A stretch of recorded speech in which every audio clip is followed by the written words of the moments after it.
والحمد لله كثيرا وسبحان الله بكرة وأصيلا.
या रब्बी यकीतिये बेखिलाफ नदा मुहब्बत उबरातिये नाम नदा हाकिम बिका या रब्बी तमाम वलाते इस्लामे इरो बुना गोला खुइले लसूरी लहराके लहराकाने والجميع هرم إسلامي وحشتا ظالم وكافرا عرب تشيكر Müslüman bin zulma bağlada nefes çıkandın ehl-i imani.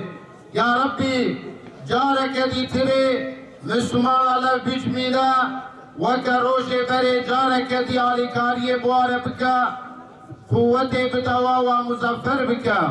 Ya Rabbi mümin ve Müslüman-ı kuşboyu navete bilind bikin dinete bilind bikin khabat-ı mücadele kirina والحبس وزندان دانا روجه کی بری روجه کی دری کی خیرش واره بکا واجوان زندان خلاص بکا وبقرن بل مالبات وبيا ارحم الراحمين مو جميع من المسلمين بشر الشيطان واهل الشيطان محافظه بكا بإيمان وإسلام حياتك بخ نصيب ما. Bizler peygamber sevdaları olarak her sene, her bayramda olduğu gibi yine üye ve gönüllerimizle bir araya gelip bayramlaştık. Her ne kadar bayramlaştıysak da bu bayram özellikle İslam alemin içinde bulunmuş olduğu kargasadan, içinde bulunmuş olduğu buhrandan dolayı biraz buruk geçti bu bayram. Tabii ki özellikle Arakan'daki Müslümanların durumu gerçekten içler acısı bir durumdadırlar kendileri. Özellikle oradaki Müslümanların katledilmesi, katliamdan geçirilmesi dünya Müslümanlarında üzüntü yarattığı gibi özellikle bölgemizdeki Müslümanlarda da büyük bir üzüntüye ve sebep oldu. Tabii ki bizler özellikle bu Kurban Bayramı'nda ellerimizden gelen bütün yardımları onlar için yaptık. Özellikle kurban bağışı noktasında olsun, aynı yardımlar noktasında olsun elimizden geleni yaptık. Allahu Teala onların ve bütün Müslümanlar yardımcısı olsun. Bizler peygamber sevdaları olarak tüm İslam aleminin özellikle İslam aleminde şu anda zor durumda olan bütün Müslümanların ve dünya Müslümanların bayramlarını canı gönülden tebrik ediyoruz. Bayram etkinliğine katıldık. Çok mutluyuz. Devamlı diliyoruz. Tüm İslam aleminin bayramını kutluyorum. Bugün Peygamber Sevdaları Platformu Batman Koordinatörlüğü'nün organize ettiği bayramlaşmaya katıldık. Çok güzel şeyler bunlar. Bu tür etkinliklerin devamını dinliyoruz. Allah razı olsun Peygamber Sevdaları yetkililerinden. Bu zor günlerde, bu ümmetin geçtiği zor dönemlerde bu tür etkinliklerin daha çoğalmasını istiyoruz. Ve halk olarak bu tür etkinliklerin çok faydalı olduğunu düşünüyoruz. Allah-u Teala onlardan razı olsun. Bütün ümmeti Muhammed'in bayramını kutluyoruz. Allah daha güzel bayramları bize nasip etsin. İnşallah bundan sonraki senelerde de aynen etkinlikler devam eder ve biz halk olarak bu tür etkinliklere katılır. Daha güzel günleri görürüz inşallah Allah'ın izniyle. Tüm İslam aleminin bayramını tebrik ediyoruz. Bu Peygamber Sevdaları'nın düzenlemiş olduğu bu bayramlaşma etkinliğine geldim ve çok mutlu oldum. Sevdiğim dostlarım hepsini gördüm bir arada. Allah Teala düzenleyenlerden hepsine razı olsun ve ayrıca Yusufi abilerin de bir an önce serbest bırakılmasını istiyorum. İslam ülkelerindeki bu aziyeti kınıyoruz. Müslümanlar hepsi birlik ve beraberlik içinde olmasını temenni ediyoruz. Bu bayramın hayrına inşallah.